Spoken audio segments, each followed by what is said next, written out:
जय हिंद दोस्तों, मैं हूं मेजर गौरव आर्य और आप देख रहे हैं मेजरली राइट। दोस्तों, कल था संडे और कल शाम को मैं निकल गया बाजार। अच्छा, ठंड थोड़ी सी ज़्यादा लगती है मुझे, तो मैं बाजार गया और बाजार किसी काम से गया था। वक्त मिलता नहीं है, आप जानते ही हैं। पूरा दिन, पूरे हफ्ते तो हम बिजी रहते हैं, सवेरे से लेकर रात तक रिकॉर्डिंग, एडिटिंग वगैरह वगैरह, रिसर्च। लेकिन संडे को टाइम मिलता है, संडे को मैं निकला बाजार। अच्छा, बाजार कुछ खा पी रहे थे तो वहाँ पे दो खड़े थे लोग, और पता है दो लोग क्या बात कर रहे थे?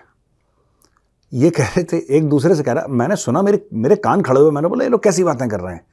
तो पता लगा जी दानिश कनेरिया की बात कर रहा है। तुम्हें पता है दानिश कनेरिया ने ट्वीट करा है, ये वो ये सब बातें चल रही। मैं नोएडा की बात कर रहा हूँ। तो दोस्तों, ये सब चल रहा था तो मैंने ऐसे ही बीच में उनसे बात करी। तो मैंने बोला, साहब मैं बीच में सुना, मैंने आपको क्या बात कर रहे हैं आप लोग? अरे मेजर साहब, हम आपके वीडियो देखते हैं। मतलब ठीक है, बहुत ही बढ़िया, और आप बताइए। तो ये लोग डिस्कस कर रहे थे कि दानिश कनेरिया ने एक ट्वीट करा है। अच्छा, तब तक दानिश कनेरिया का ट्वीट जो है मेरी नज़र से गुजरा नहीं था। I normally don't check my Twitter unless I have to tweet. मतलब जब तक मैं खुद ट्वीट, मैं ज़्यादा ऐसे जाता नहीं ट्विटर पे। हुआ ये कि वो लोग डिस्कस कर रहे थे कि दानिश कनेरिया देखो ये है, और कैसे कैसे नीचे कमेंट्स आ रहे हैं और दानिश कनेरिया को टारगेट किया जा रहा है।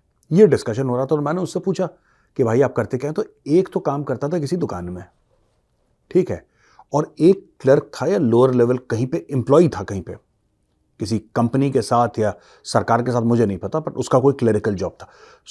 और ये दोनों आपस में दोस्त थे। तो मैं कल बड़ा सरप्राइज था। तो एक ना, मैं दानिश कनेरिया वाली बात पे आऊंगा दोस्तों, लेकिन मेरे लिए कल एक बहुत बड़ा सबक रहा लाइफ का। और ये वही दो सज्जन हैं जिनकी वजह से आज मैं वीडियो कर रहा हूं कि आप कभी किसी के काम से ना, कभी किसी को छोटा बड़ा ना समझें। कोई इंग्लिश ना बोलता हो तो आप उसको कम समझें क्योंकि इसको अंग्रेजी नहीं आती या फ्लुएंट नहीं है अंग्रेजी में। ये बहुत बड़ी टैक्टिकल और ऑपरेशनल मिस्टेक हो जाएगी, स्ट्रेटेजिक मिस्टेक भी हो सकती है ये, अगर आप किसी को हल्का समझ लें क्योंकि आपको लगता है कि अरे यार वो तो ऐसे ही छोटा मोटा काम करता है या समथिंग लाइक दैट, तो फिर ये आपकी गलती होगी। खैर, बात हुई दानिश कनेरिया की। फिर मैंने जाके देखा कि दानिश कनेरिया का ट्वीट था क्या। हमारे राजा श्रीराम का मंदिर है तैयार, अब सिर्फ 8 दिन इंतजार, बोलो जय श्री राम। तो दोस्तों, ये उनका ट्वीट आपने देखा अपने स्क्रीन पे। लेकिन जो दोस्तों नीचे कमेंट्स थे ना, कमेंट्स में कई लोगों का पॉजिटिव कमेंट था, कई लोगों का नेगेटिव कमेंट था। कुछ इंडियंस हैं जिनको खास परेशानी है, मैं आपको बताता हूं। ये अपने आप को सेक्युलर तब तक नहीं मानते जब तक किसी दूसरे हिंदू को ये गाली ना दे दें, है ना। अब दानिश कनेरिया की क्या स्टोरी है मैं आपको आगे सुनाऊंगा, और बड़ी इंपॉर्टेंट है, ये बड़ी इंपॉर्टेंट है कि इसके साथ क्या हुआ, ये जानना बहुत जरूरी है। मुझे पूरी स्टोरी तो नहीं पता, पर जितनी मैंने रिसर्च कर पाई, जितना टीम निकाल पाई, मैं उसके ऊपर ही आपसे आज बात करूंगा। लेकिन मैं ये कहना चाहता हूं, ये कौन है भारत में लोग? अगर कोई पाकिस्तानी हिंदू जय श्री राम बोले तो आप दूसरे पाकिस्तानी जो कि कमेंट्स में है, आप उनको खुश करने के लिए, आप उनको यह दिखाने के लिए कि आप कितने बड़े सेक्युलर हैं, आप एक दूसरे हिंदू को गाली दे रहे हैं। वो किसी मजहब को गाली थोड़ा ना दे रहा है। वो थोड़ा ना ये कह रहा है कि ये मजहब खराब है और ये मजहब के ये जो कोई बड़े आदमी हैं वो खराब हैं। वो तो कुछ नहीं कह रहा। वो अपने मजहब को लेकर अगर जय श्री राम बोल रहा है तो इसमें क्या आपत्ति हो सकती है? और आप किसी दूसरे हिंदू को गाली देके कैसे और बड़े सेक्युलर बन सकते हैं? इसका कोई मुझे समझाए कमेंट्स में लिख के, तो मुझे भी समझ में आएगा कि साहब हम ऐसे अगर गाली दें तो हम और बड़े सेक्युलर बन जाएंगे। आपको पता है, पाकिस्तान की क्रिकेटिंग हिस्ट्री का सेकंड हाईएस्ट विकेट टेकर है ये दानिश प्रभाशंकर कनेरिया। इसके नाम में ही एक्सप्लॉयटेशन छुपा है। आपने कभी हिंदू का नाम दानिश सुना है? आज तक दिनेश हो सकता है, दानिश सुना है, क्योंकि दानिश एक मुस्लिम नेम है, दानिश हिंदू नाम है ही नहीं। प्रभाशंकर ड्रॉप कर दिया, बच गया दानिश कनेरिया।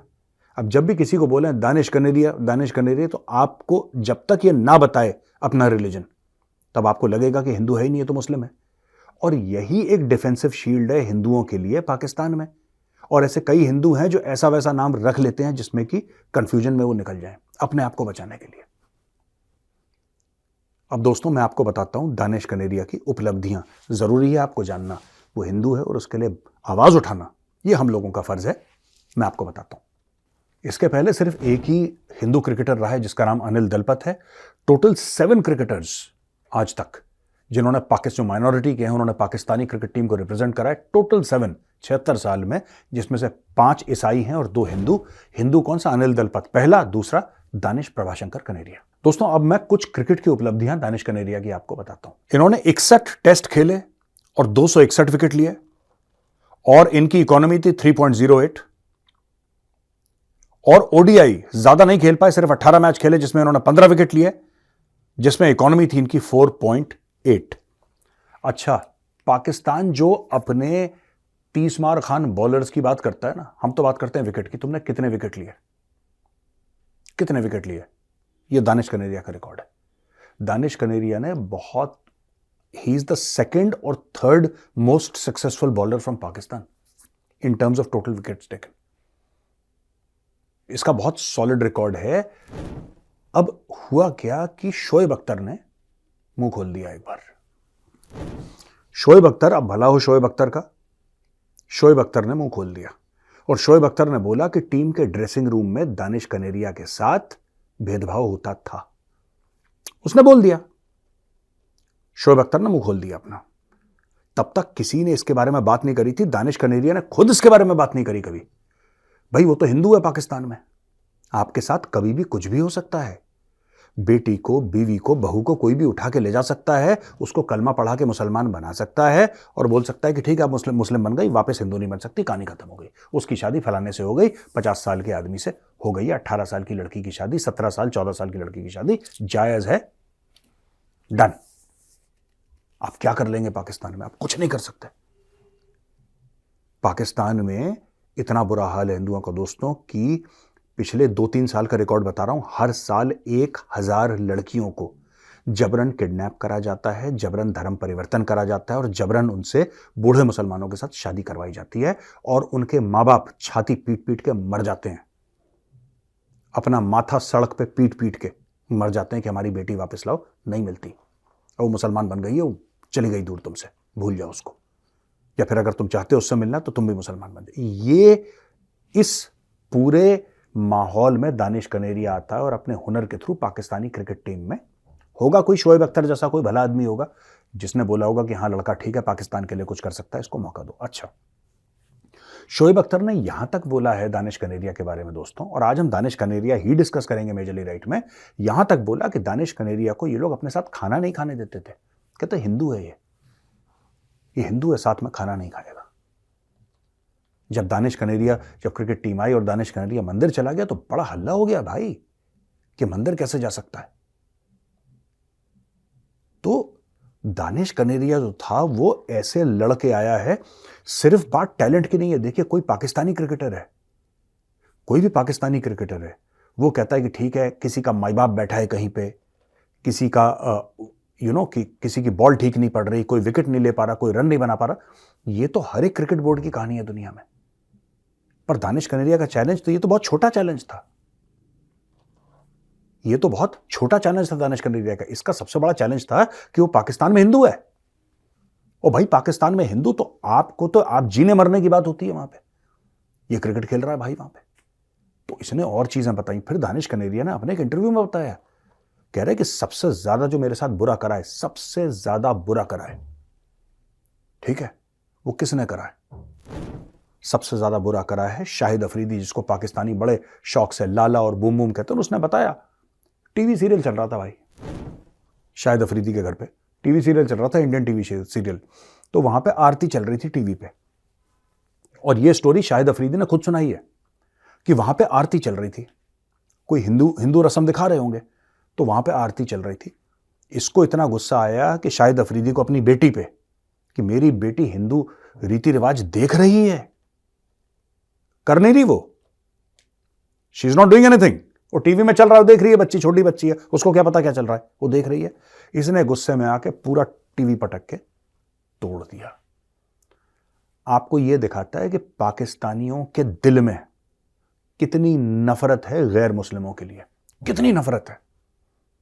ठीक है, ईसाइयों को तो ये ज्यादा कुछ ठीक है, थोड़ा बहुत इन्होंने कर दिया पाकिस्तान में, चर्च फूक दिए ये सब, पर ये ज्यादा ईसाइयों को, क्योंकि ईसाइयों के तो तलवे चाटते हैं पाकिस्तानी, ईसाइयों की ही तो एम्बेसी और हाई कमीशन के सामने इतनी लंबी लंबी लाइनें लगाते हैं, उनके सामने भीख मांगते हैं ऐसे करके कि हमें वीज़ा दे दो, हमें वीज़ा दे दो, हमें वीज़ा दे दो। तो जितने भी पाकिस्तानी ये सब ये करते हैं दोस्तों। अब इसमें इशू ये है, लेकिन हिंदुओं का क्या है कि इंडिया में तो अलाउड नहीं आना, इंडिया में आप आ नहीं सकते।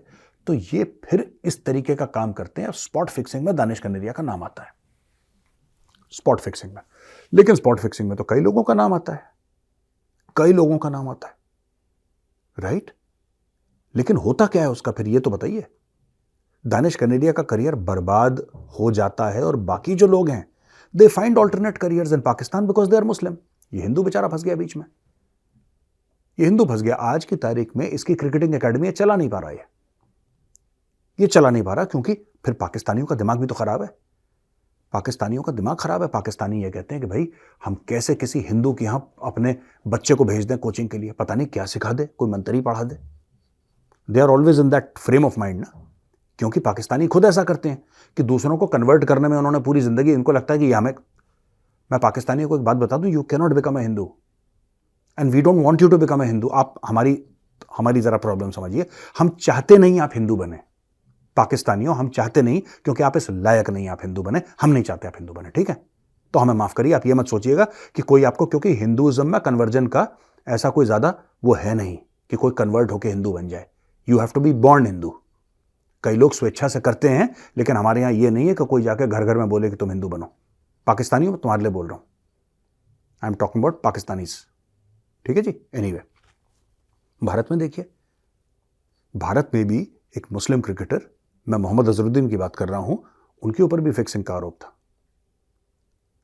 लेकिन जब सब क्लियर हुआ तो रीइंस्टेट हुए, वो चुनाव लड़े, मेंबर ऑफ पार्लियामेंट बने, पूरी इज्जत के साथ आज रह रहे हैं। क्योंकि एक गलती आदमी से होती है, फिर उसके ऊपर केस होता है। कभी मोहम्मद अजहरुद्दीन के खिलाफ कोई ऐसा वो नहीं हुआ कि वो he is a Muslim so he will be discriminate. तो पाकिस्तानी जो गाना गाते हैं ना कि भारत में ऐसा होता है, भारत में ऐसा होता है, भारत, खुद अपने गिरेबान में झांक के देख लो। मैंने पाकिस्तानी हिंदू क्रिकेटर की कहानी सुना दी और इंडियन मुस्लिम क्रिकेटर की कहानी सुना दी। दोस्तों, हम क्यों भूल जाते हैं डॉक्टर अब्दुल सलाम के बारे में, नोबेल प्राइज विनर फिजिक्स में डॉक्टर अब्दुल सलाम। वो अहमदी था, इन्होंने, पाकिस्तानियों ने उस आदमी को ऐसा कर दिया कि वो पाकिस्तान छोड़ के भाग गया। क्योंकि अहमदी, उसने कोई गलत काम नहीं करा। अगर वो गलत करता, अगर प्रॉफिट मोहम्मद के बारे में कुछ उल्टी सीधी बात बोलता, कुरान के बारे में, इस्लाम के बारे में, तो हम समझ सकते थे कि भाई आपने धार्मिक भावनाओं को ठेस पहुंचाई। मैं समझ सकता था, आप धार्मिक भावनाओं को ठेस पहुंचाओगे तो उसका रिएक्शन होगा, होता है, राइट? उसने कुछ भी नहीं करा, वो पैदा गलत घर हो गया, वो अहमदी घर में पैदा हो गया। Nobel prize winner in physics. Pakistan में फिजिक्स की स्पेलिंग नहीं आती 99% लोगों को। उस मुल्क में ऐसा जीनियस पैदा हुआ, राइट? इनको वो जीनियस हजम नहीं हुआ क्योंकि वो अहमदी था। उसकी जहां पे मजार बनाई थी, जहां पे उसकी ग्रेव थी, उसको तोड़फोड़ कर दी इन लोगों ने यार। इनको वो हजम नहीं हुआ। तो ये ऐसी कौम है। हमारे तो कई मुस्लिम क्रिकेटर्स का, देखिए, क्रिकेट में, फौज में, हमें कभी हिंदू मुसलमान ये वाली बात करनी नहीं चाहिए। मैं इसलिए कर रहा हूं क्योंकि जब मैंने कमेंट्स देखे दानिश कनेरिया के ट्वीट पे, मुझे बहुत बुरा लगा यार। उस बंदे ने बोला क्या है? उसने ऐसा किसको गाली दे दी? उसने किसके खेत छीन लिए? किसके मकान पे उसने गैर कानूनी कब्जा कर दिया? कौन से मजहब को उसने गाली दे दी? करा क्या दानिश कनेरिया ने? मुझे अभी तक समझ में नहीं आया। उसने बोला जय श्री राम, आपने बोला यार देखो। और इसमें हिंदुस्तान में बैठे कुछ हिंदू भी शामिल हैं। और मैं बता रहा हूं तुम लोगों को, जो तुम हिंदू हो ना, मैं तुम्हें एक नसीहत दे देता हूं, तुम्हें लेनी है लो, नहीं लेने भाड़ में जाओ, वैसे मुझे 2 रुपए का फर्क नहीं पड़ता। मैं तुम्हें एक बात बता रहा हूं बेटा, देखो, जिन पाकिस्तानियों को तुम खुश करने की कोशिश कर रहे हो ना, दानिश कनेरिया को गाली देके, उनके लिए तुम काफिर हो। जब ये मामला सेटल होगा, ठीक है, तो तुम भी वाजिबुल कत्ल ही निकलोगे। तो इस चीज को कभी भूलना मत, अपना इतिहास कभी मत भूलना। पाकिस्तान में ऐसे मौलाना हैं जो खुल के आज कहते हैं कि हिंदू वाजिबुल कत्ल है, which means that it is okay to kill you. It is okay to kill you. That is what their feelings are. Never forget.